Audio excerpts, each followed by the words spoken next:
Hi, Alex. How are you doing today? Welcome to our PDAC interview series here. Hi, Gilbert. Thank you so very much for inviting me. It's a pleasure to be with you. Great. I know you've some of the audience. You participated a couple of our conferences last year, generating some interest. I want to maybe you can give us a brief overview to refresh some of the memories from some of the audience here. For sure. Terra Balcanica is a junior Canadian explorer operating in Southeastern Europe, specifically Serbia and Bosnia.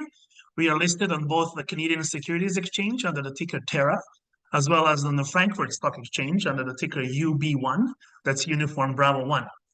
Last year has been a very exciting year for Terra Balcanica, given the fact that we have completed our phase one drilling program on our flagship property in Bosnia. And this year, we are looking forward to expanding on the findings from the last year, pushing ahead on phase two drilling program, which would be 4 times the size of the previous one. And just overall, very excited about the development and where the company is sitting at the moment. Indeed. We'll talk about your project details, the drilling later. But maybe we just start off by maybe you can talk about the area, the region. Seems like the Bosnia is it a bit we call under explored or underrated by the investors community here? Precisely. The beauty of Bosnia and Serbia is the fact that basically they are European jurisdictions. Both countries are candidate member states for the European Union. Um, they have extensive mining history. I mean, they've been mined since the Roman times for 2,000 years.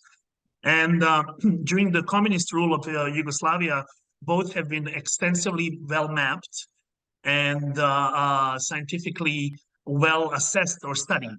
However, the exploration side left a lot to be desired, and this is exactly where Terra Balcanica and the companies such as us come into play. For example, the drilling that was conducted by the Yugoslav authorities between 1945 and 1991 was very shallow drilling. They rarely drilled at an angle. They never assayed for precious metals such as silver and gold, and rarely executed modern exploration techniques such as airborne geophysics and whatnot. And that's exactly what we have done, all of those things and many others in eastern Bosnia and southwestern Serbia to really, over a course of 18 to 20 months, advance these projects to the stage where we have now successfully drilled our Bosnian property, and we are about to do the same in Serbia.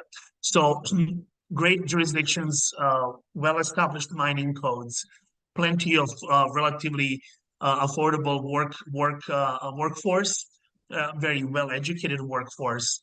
And given the current position of where Europe sits and how critically it is in need of raw materials, metals, especially those ones required for the green energy transition, I think the companies such as ours that are polymetallic in nature, exploring for lead and zinc and silver and gold and antimony, copper, but also, some of the very, very sought after resources such as lithium, is exactly what Europe needs right now, given the position it's in.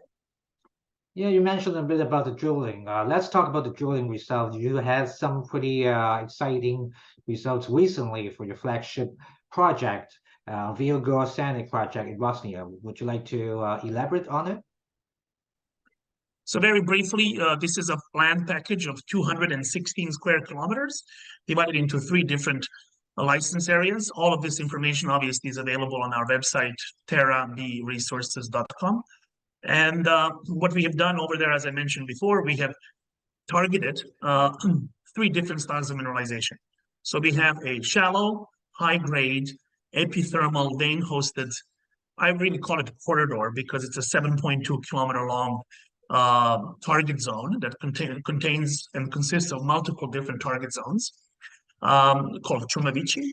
Then we have a Brezhany target, which is a deeper, we suspect porphyry copper target that has also yielded, I must say, unexpectedly, something very nice, which is the superficial area of about 90 meters, that's 90 meters of gold mineralization starting from the surface.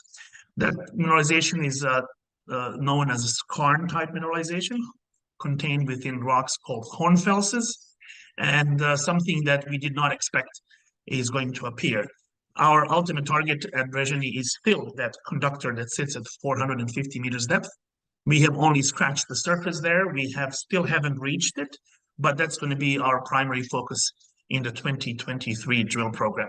We also have a third target, which is a classical porphyry copper molybdenum target called Olovine. So as you can see, all of this hard work that took place between September of 2020 and June or January of 2021 yielded these three targets. We are now beyond the phase where we have to prove the thesis. I think the thesis have been proven, and now it's just a matter of defining the grade, the size, and the geometry of these bodies. Quite exciting indeed. So given with some of these activities coming up, does your company need to raise further capital to do that? Yes, I mean, we certainly do. We are going to do that within next month or two. The target right now is obviously to get the share price to where we think it's a fair valuation, given these exceptional press releases that we've had. I mean, just today, on the 27th of February, we have released yet another drill intercept from the Chumovici target. I would dare to say it's a world-class intercept with 11 meters running about 505 grams per ton silver equivalent, containing a rich inner zone of massive sulfides about 1.7 meter thick with over 3,000 grams per ton silver equivalent. So all of these, in my mind, set the stage for the next phase of drilling, for which we will obviously need to raise finances, but we like to do that at a price that we believe is fair, also very mindful of dilution. So we are not going to go too much too early, try to minimize the dilution, but at the same time, we absolutely do need funds. And those funds are going to be used, the use of proceeds is intended to be aimed at the phase 2 drill program, which right now is scheduled for mid-April, Q2 of this year. Great. Looking forward to those activities. So I will let you give you a chance to summarize. So why should investors consider investing into Terra at this moment, and what to look for in the next 12 months? Right. So, I mean, couple of theses that I think your audience should consider.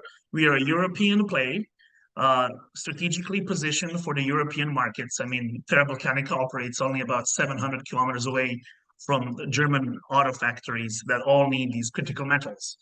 We are in a discovery stage. We have proven and significantly de-risked our projects, given the fact that on a principal flagship property, we have now confirmed mineralizations on all three targets. Our valuation relative to the rest of the world silver plays or silver explorers is still only a fraction of their market capitalization, and therefore very affordable at this stage. I hope that that's not going to be the case for too long. And ultimately, there's just so much for us working in the future. Not only do we have principal Viogorzanik project in Bosnia and two other additional licenses in Serbia, Kaludra and Ceovište, one of which is a high-grade gold target on surface, and the other one is a classic Balkan-style lead zinc silver. But we are also seriously considering entering the lithium market space by currently assessing the best location within Bosnia and Herzegovina that would position Terra as a lithium explorer. What kind of deposits, what kind of lithium deposits are we looking for? Well, something akin and similar to what Rio Tinto has discovered in Serbia, the Jadar deposit.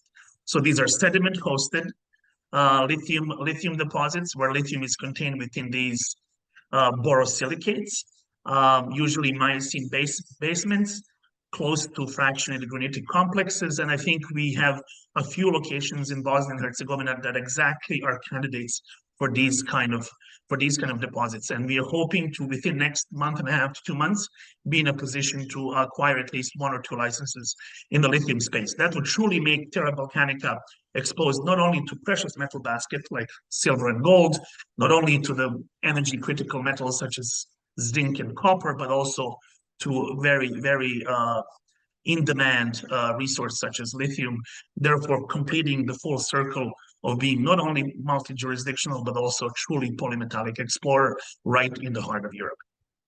So thank you, Alex, for your time here with us. Thank you for giving us a really good update about Terra today. Thank you so much, Gilbert. I look forward to being with you again. Thank you.